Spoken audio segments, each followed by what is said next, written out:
네, 주식시장 이야기 깊게 들어가 보겠습니다. 영차영주 YG경제연구소장, 허재환 유진투자증권 상무 두 분과 함께하는 주식 영재반 시간 시작하겠습니다. 두 분 어서 오십시오.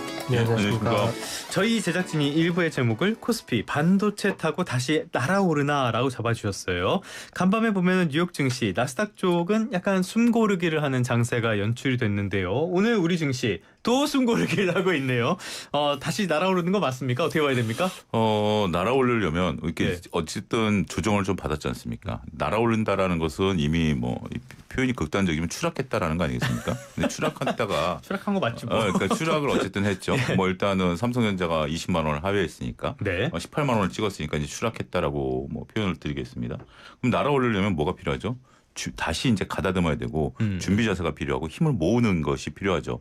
저는 그 과정에 있다라고 보여집니다. 결국 날아오를 것이다라고 저는 생각을 하는 네. 거고요. 그 근거는 뭐냐면 우리가 날아오르려고 하면 이렇게 다리를 그러니까 이제 새를 생각하시면 추진력이 있어야죠. 다리를 쫑긋 들고 이렇게 하잖아요. 네. 그러니까 이제 우리가 추락했을 때는 18만 원까지 떨어졌던 삼성전자 기준이 24만 원을 버티고 있는 거죠. 그러니까 이제 쫑긋하고 지금 서 있는 겁니다. 네네. 요 힘도 굉장히 강한 거고요. 네. 그래서 날개 지금 이제 그리고 또 한 가지는 말씀하셨던 것처럼 지금 이제 AMD라든지 샌디스크 여러 가지 이제 실적 노이즈들 여기 마이클 버리의 또 노이즈 뭐 이런 것들이 지금 되면서 뉴욕 증시가 끝단까지 밀렸었거든요. 그렇죠. 그럼에도 불구하고 국내 증시가 이렇게 삼성전자 하이닉스 물론 하이닉스는 오늘 약간의 시간에서 하한가 해프닝이 있긴 했었습니다만 뭐 그렇다 그리고 이제 저쪽 뉴욕 증시에서 그 ADL이 빠졌으니까 그런 것들을 보긴 하겠습니다만 그럼에도 불구하고 이 정도 버틴다라는 것은 저는 다시 날아오르냐의 질문에는 예스라고 대답을 하겠습니다. 알겠습니다. 조금 전에 SK하이닉스 하한가 말씀을 해주셨는데 이건 넥스트레이드에서 시초가가 SK하이닉스가 10여 주 거래로 하한가가 잡혔던 해프닝을 말씀을 드리는 겁니다. 계속 이런 일이 반복되고 있는데 약간 문제는 있어 보여요. 아무튼 최근에 수급 흐름을 보면은 외국인들의 순매수 어제는 조금 눈에 확실히 띄었는데요. 외국인들이 진짜로 돌아온 겁니까? 아직은 뭐 돌아왔다 이렇게 단정 짓기는 어려운데 어쨌든 7월 달에 주가가 급락하는 과정에서 오히려 외국인 투자가들의 매도 압력은 줄었습니다. 그러니까 이제 돌아온다라고 보기는 어렵지만 적어도 이제 더 이상은 나가진 않는다라는 거는 확인을 한 게 아닌가라고 네. 좀 보여지고요. 결국 그 미국 시장이 조금 약하면 물론 이제 외국인들이 팔긴 합니다만은 또 반도체 필라델피아 반도체 지수 같은 해외 테크 기업들 주가가 좋을 때는 또 외국인들이 또 의외로 많이 사더라고요. 어제처럼. 네네네. 그래서 최악의 어떤 외국인들의 매도는 오히려 좀 끝나지 않았나 그렇게 좀 보여집니다. 팔 만큼 팔았고 이제는 조금 사야 돼. 그럴 때가 됐다라고도 볼 수가 있겠는데요. 이게 또 우리가 좀 보는 것이 우리가 이제 레오폴드 사태가 있었지 않습니까? 뭡니까 그게? 그게 이제 그 오픈 AI 연구원이 일단은 그 레버리지를 일으켜가지고 미국의 이제 빅테크 기업들을 샀죠. 네. 그러다가 이제 빅테크 기업들의 변동성이 생기고 일부 다른 펀드들의 공매도 공격이 되면서 이게 이제 마진콜을 당한 겁니다. 그러면서 이제 펀드가 해지가 돼서 그게 이제 7월 말에 이제 끝났는데 그게 이제 7월 말 이제 8월 넘어서 이제 국내도 뉴스가 됐죠. 그러니까 이제 국내에서는 단일 종목 레버리지 ETF 때문에 변동성이 생기긴 했습니다만 미국 증시에서는 기술주들의 변동성이 이제 거기서 이제 나타났다고 보는 건데 그 여진이 아직 저는 있다라고 봅니다.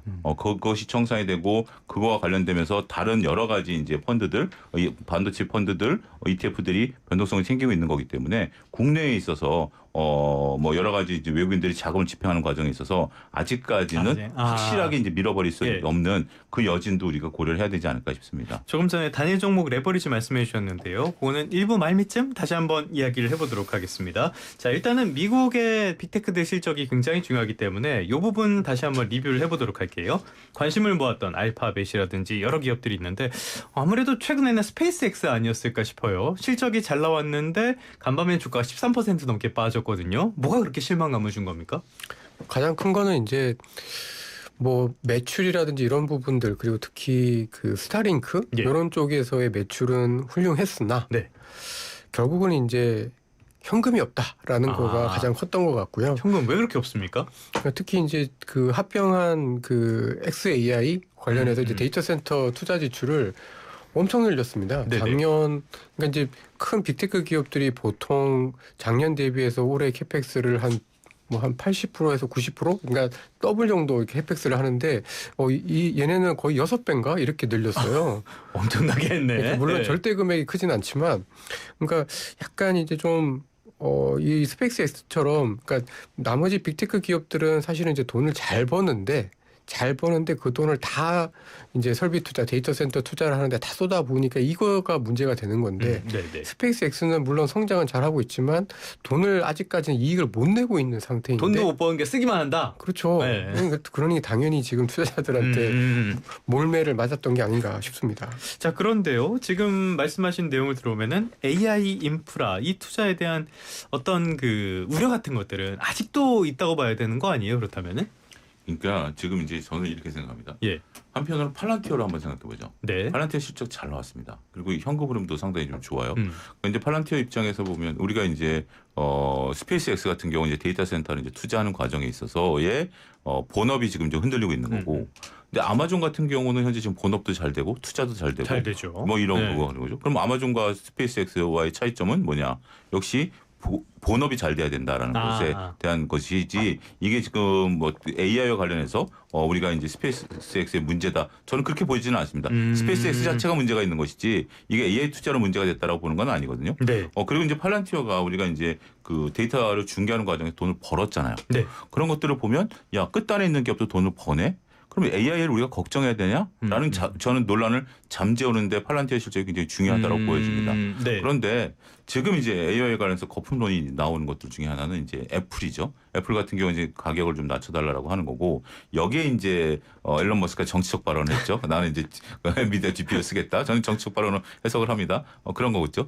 여기 또 마이클 버리가 이제 공매도를 치면서 1987년과의 폭락이 예상이 된다. 네. 공매도 쳐놓고 87년 예상이 돼도 불안감을 나오면 자기 혼자 돈 벌겠다는 거 아니겠습니까? 원래 뭐 공매도하는 세력이 그런 거 하라고 있는 세력이죠. 이제 그런 것들을 놓고 보면 저는 시장에서 어떠한 지금 이제 AI와 관련된 내용들 지금 차분히 놓고 보면 삼성에서 돈 잘 벌죠. 네. 아마존 돈 잘 벌죠. 팔란티어 돈 잘 벌죠. 그리고 일부 빚을 내서 투자를 한다라는 것이 지금 뭐 예를 들면 제가 주식 투자를 하더라도 제가 예를 들어 신용을 써서 유진투자증권에서 계좌를 써서 신용을 써서 주식 투자하면서 저 망할 겁니다라고 신용 써서 주식 투자합니까?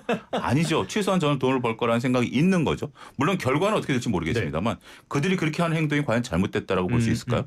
그건 아니다라고 저는 보는 거죠. 그래서 뭐 보통 결과가 안 좋지만 잘못된 건 아니죠. 잘못된 건 아니죠. 그래서 저는 거품론에 대한 어떤 얘기들 특히 이제 삼성증권에서 그런 얘기를 했어요. 거품을 얘기하는데 어떠한 기업도 현재 지금 재고가 쌓이고 있지 않고 어떠한 기업도 현재 지금 매출이 줄어들고 있지 않은데 무슨 얘기냐라는 거죠. 그런 논지도 우리가 한번 고민해봐야 되지 않을까 싶습니다. 기업별로도 약간 차이가 있는 것 같은데요. 스페이스X, 테슬라 뭔가 일론 머스크 쪽에서 자꾸 잡음이 나오는데 일론 머스크가 컨퍼런스 콜에서 이런 이야기도 했더라고요. 사실 스페이스X가 잘 나가든 말든 별로 관심 없을 텐데 우리 증시랑 직접적으로 연관된 거 메모리 공급이 20% 늘 때 수요는 200% 증가하고 있다. 여전히 메모리가 공급 부족이다라는 이야기를 해서 이게 또 우리 시장에 긍정적인 영향을 주는 것이 아닌가라는 기대감이 생겼던 것 같은데요. 이 발언은 어떻게 해석해봐야 됩니까? 저는 그 앨런 머스크의 얘기가 충분히 이제 근거가 있을 거다라고 좀 보여지고요. 예. 그러니까 지금 수요도 그러니까 오히려 문제는 공급을 원하는 것만큼 못 늘리는 게 문제인 것 같아요. 수요가 없는 게 아니고 오히려 이제 수요는 이만큼 있는데 공급을 이만큼 늘려야 되는데 지금 공급이 이렇게밖에 안 되는데 이 공급을 늘리는데 지금 시간이 걸리고 돈도 많이 들고 하니까 이게 이제 공급을 못 늘리는 그런 문제인 거지 반도체 수요에 대해서는 전혀 걱정은 없는 것 같고 그런 의미에서는 이제 앨런 머스크의 이야기가 사실은 좀 맞지 않을까라고 좀 보여집니다. 그리고 메모리 공급을 늘려서 사실 좀 단가를 낮추면 예. 수요는 더 넓게 펼쳐지거나 확산될 가능성이 분명히 좀 있긴 하거든요. 예. 그래서 저는 지금 이제 막 걱정하는 거에 어떤 우려에 어떤 본질이 약간 다르게 좀 봐야 된다. 그러니까 수요가 없는 게 문제가 아니라 지금 공급을 제때 원하는 것만큼 빨리 못 늘리는 게 지금 문제다. 저는 그렇게 좀 보고 있습니다. 자, 그런데요. 지금 그렇기 때문에 월가 쪽에서는 SK하이닉스 ADR에 대해서도 매수 의견을 내고 뭐 줄줄이 좋은 이야기들이 나오곤 있는데 SK하이닉스 어제 주가는 한 2% 정도 반등을 하더니 오늘은 6% 넘게 빠지고 있어요. 별로 시장에서는 시큰둥한 것 같은데 이건 또 어떻게 봐야 돼요? 그러니까 이제 SK 하이닉스 ADR 같은 경우에 그러니까 이제 미국 투자자들 입장에서 봤을 때는 마이크론 테크놀로지하고 SK 하이닉스를 이제 같은 그룹 안에서 놓고 본다고 하면은 그렇죠. 예. 마이크론보다 SK 하이닉스가 당연히 매력이 더 높고 높기 때문에 사실은 이제 뭐 하이닉스에 대해서 나쁘게 볼 이유도 없고 또 별로 비싸지도 않습니다. 근데 저희 한국 주식 시장 입장에서 봤을 때는 사실은 이제 저희 수급과 미국의 수급은 조금 다른 것 같아요. 그 시장 참여자들도 좀 다르고 수급이 좀 다른데 저희는 사실 이제 조금 그 주가가 빠지는 과정에서 지금 상처를 일단 좀 받은 것 같고 특히 이제 좀 예. 자발적으로 이제 그 국내에서 새롭게 들어올 수 있는 어떤 신규 자금 이런 부분들이 지금 좀 굉장히 좀 많이 막혀 있는 것 같습니다. 예탁금도 실제로 많이 줄었다고 이런 보도도 나오던데요. 예탁금도 130 몇 조까지 갔다가 지금 100조 초반대까지 네네. 한 달 정도 되는 사이에 거의 한 30조 넘게 줄었고요. 물론 그 사이에 개인 투자자들이 또 매수한 걸 빼면은 막 엄청나게 유출이 되었다 이렇게까지 볼 건 아니지만 어쨌든 지금 대기 자금 자체가 굉장히 좀 많이 줄어 있는 상태고 네. 또 그 사이에 신용 잔고도 많이 줄었습니다.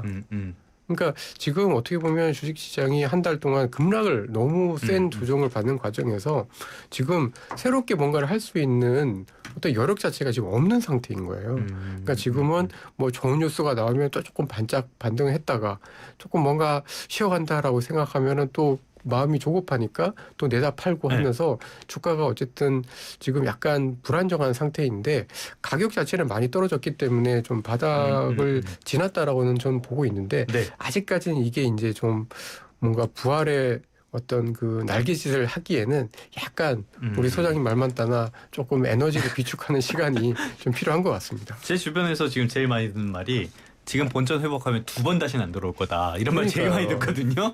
그런데 간밤에 보니까 로이터스에서 삼성전자와 SK하이닉스가 주주 환원을 확대하는 방안을 마련해서 공개할 예정이다라고 이야기를 했어요. 배당률 높이고 뭐 액면 분할하고 이런 것들도 지금 거론이 되고 있는데 이렇게 된다면은 이거는 주가에 좀 긍정적인 영향이 되지 않을까요? 지금 그 카드를 쓸까요? 나중에 쓸까요?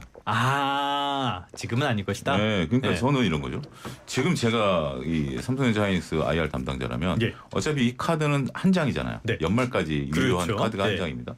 근데 지금 이제 우리가 주주분들이 좀 급하죠. 지금 말씀하신 것처럼 상처도 입었고 원금이 빨리 돼야 내가 좀 빠져나오는 건데 예상이 이만저만이 아니에요 지금. 그리고 앞서 조금 전에 상무님께 드렸던 질문도 저도 조금 약간 얘기를 하면 이 월가에서 6개 증권사에서 평가를 했잖아요. 예. 근데 이거는 지금 당장 지금부터 간다는 얘기가 아니고 6개월 내지 1년 뒤거든요. 근데 지금 이제 이걸 보고 우리 투자자들은 야 지금 왜 오늘 못 올라? 어떻게 보면 딱 그 질문이 적절하신 것 같아요.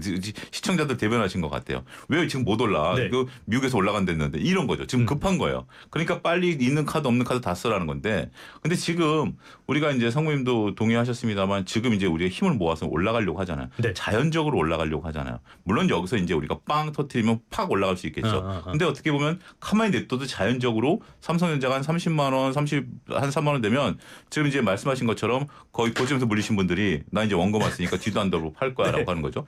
그때 빵 터트려서 40만 원, 50만 원까지 끌어가는 시나리오가 좋을까요? 예. 아니면 지금 터트려서 35만 원까지 가서 꺾이는 시나리오가 좋을까요? 지금 터트려봤자 별로 효과도 없을 것 같아요. 그러니까 효과가 없다라기보다는 지금 터뜨려서 그럼 35만 원 가면 고비가 한 번 올 거거든요. 그 고비를 넘기는 과정으로 저는 쓰는 시나리오가 가장 베스트가 아닐까. 훨씬 더 효율성이 좋게 효율성이 있다. 할 그래서 것이다. 네. 시청하시는 분들이 분명 나올 겁니다. 나온다라고 했는데 너무 조급하게 네. 당장 뭐 엊그제 그런 해프닝도 있었잖아요. 그 SK에서 ADR 25일 동안 락이 걸려 있었던 것들 되니까 어젯밤이죠. 어젯밤에 밤새신 분들도 있을 거예요. 이거 언제 발표하나 그러신 분들도 있었다 그러더라고요. 실질적으로. 그런 것처럼 그런 것들은 조금 여유를 가지시고 분명 나올 겁니다. 근데 네. 왜냐하면 이게 안 나오면 안 되는 게 지금 이제 삼성전자는 노조와 협의를 했잖아요. 네. 근데 지금 회사도 돈 벌고 있고 노조도 돈을 줬는데 주주가 여기서 빠져버렸어요. 그리고 하이닉스도 한다 그랬잖아요. 네. 하는 입장에서 보면 삼성전자가 하는데 하이닉스가 안 해? 하이닉스가 하는데 삼성전자가 안 해? 어떻게 보면 서로 간에 이제는 어쩔 수 없이 눈치 게임을 할 수밖에 없다라는 거니까 조금 기다려 보시죠. 이건 좀 심각한 문제죠. 노동자가 이익을 가져갔는데 주주가 못 가져간다는 거는 굉장히 심각한 문제이기 그렇죠. 때문에 이거는 나올 수밖에 없다. 그런데 나올 수밖에 없지만 당장은 아닐 것이다라고 말씀해 주셨는데 허상무님은 어떻게 보십니까?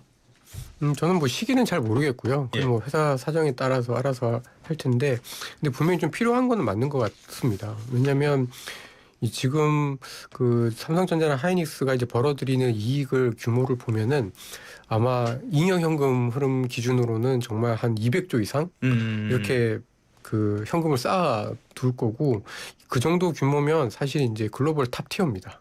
그렇죠. 예. 글로벌 탑티어들의 어떤 위상 이런 것들을 좀 가져가야 되는데 이제 아직까지 이제 삼성전자 하이닉스가 보면은 지금까지 열심히 배당을 하긴 했습니다만은 시가 배당률로만 보면은 좀 별로거든요. 그죠? 예. 이게 글로벌 탑티어라고 보기에는 약간 미진하긴 하죠. 그러니까 분명히 이제 그 궤도에 올라가긴 할 거고 아마 뭐 반도체 사이클이 2년, 3년 이상 좋다고 하면 2년, 3년 동안 계속 주주 환원을 늘려갈 수밖에 없는 그런 상황이다라고 좀 보여져서 저는 시기까지는 잘 모르겠지만 이거는 분명히 저희가 배팅을 해볼 만한 재료다라고 생각하고 있습니다. 조금만 여유 있게 보시면 좋을 것 같습니다. 자, 지금 이렇게 코스피가 변동성이 커져갖고 카지노네 도박판이네 블룸버그 쪽에서는 한국 증시는 투자 부적격한 시장이다. 이런 지적까지 나올 정도. 자, 이 배경을 보자면 단일 종목 레버리지 ETF 상품이 있단 말이죠. 최근에 정부가 단일 종목 레버리지 ETF 상품 여기에 대해서 규제를 강화를 하면서 거래는 줄었는데 이 거래량이 다른 레버리지 상품 이쪽으로 이동하고 있다라는 분석도 있어요. 맞습니까? 그건 어쩔 수 없는 거죠. 그러니까 이제 우리가 원래 없었던 변동성이 단일 종목 레버리지 ETF 때문에 생겨서 다른 데로 가는 게 아니라 다른 데 있었던 모든 변동성들이 단일 종목 레버리지 ETF로 몰렸었던 것도 문제였었다라는 거죠. 네. 단일 종목 레버리지 ETF가 화랑을 쳤었던 7월 달에는 삼성전자 하이닉스 거래량이 때로는 90%대까지 육박을 했습니다.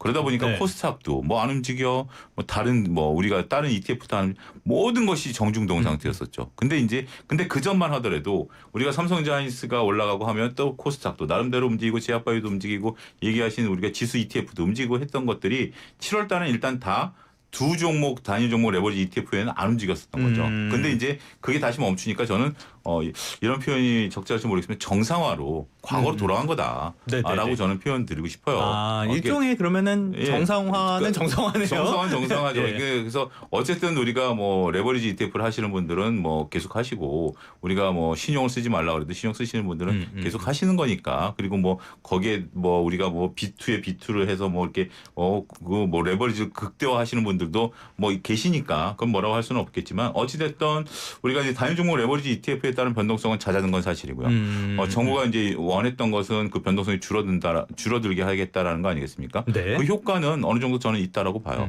그게 이제 어떤 방식이 되고 거기에 따른 다른 논쟁들을 떠나서 일단 변동성이 줄어들었다는 것은 정책적 목적에 일부 부합하고 있다. 이렇게 평가할 수 있겠습니다. 그러면 이거 ETF 단일 종목 레버리지 ETF 요 사태는 일단락이 됐다고 봐도 되는 거예요?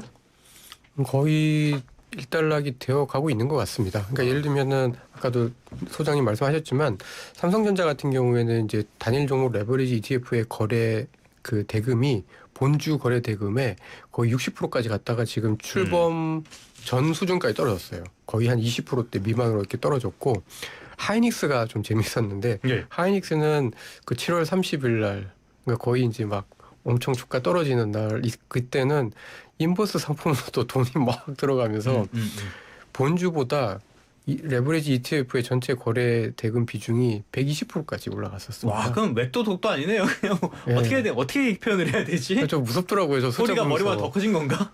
근데 딱 그 20일 그 지난주 이후로 뚝 떨어져가지고요.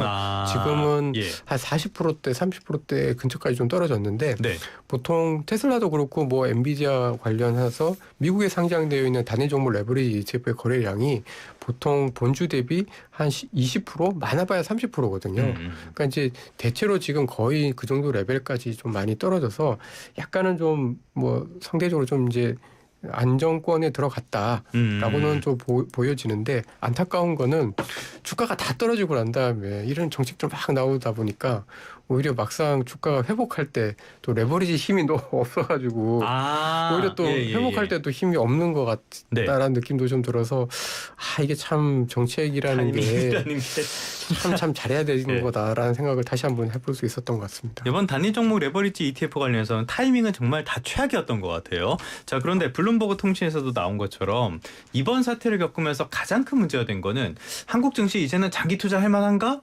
라고 잠깐 생각했던 그 생각이 완전히 무너져 버린 것 네. 같아요. 요거는 어떻게 봐야 돼요? 저는 블룸버그 그 기사 보고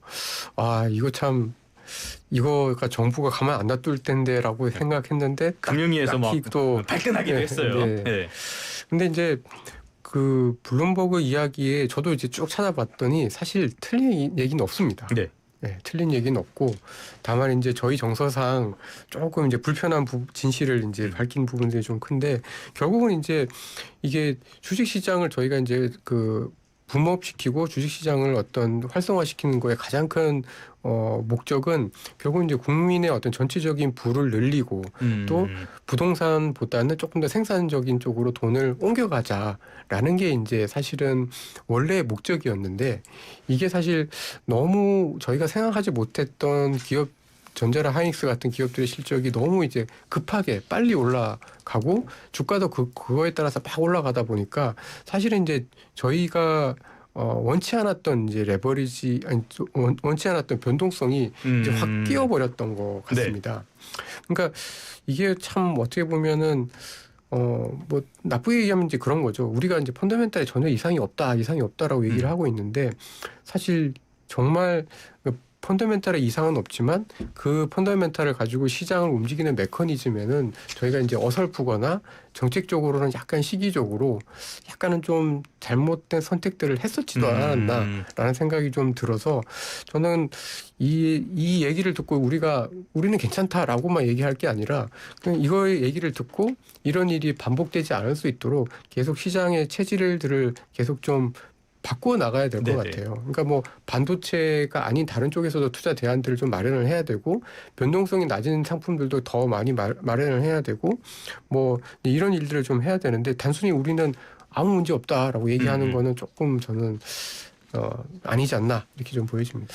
그게 좀 아니지 않나라고 생각이 드는 게 이 단일 종목 레버리지 ETF 상품 사태를 둘러싸고 계속 드는 생각 중에 하나예요. 이렇게 난리가 났는데요.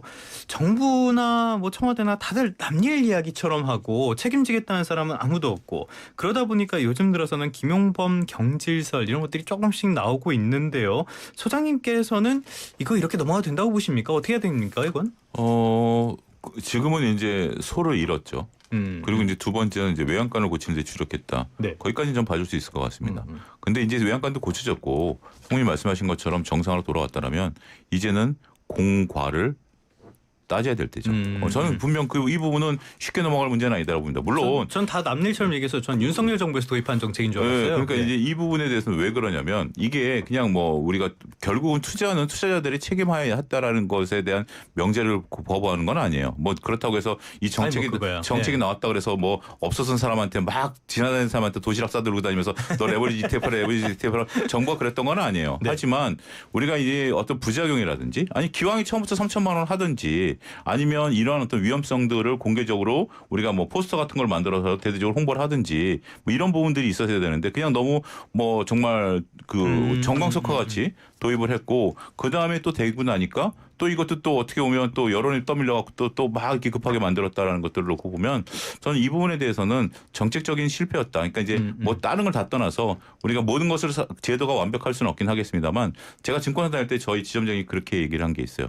선물 옵션이 도입되고 그때 변동성 생겼는데 선물 옵션 갖고 어떻게 돈을 버니까 저는 이제 젊은 대리일 때 그랬더니 야, 사람이 만든 제도인데 그 제도는 잘 이용하는 것은 사람의 몫이야.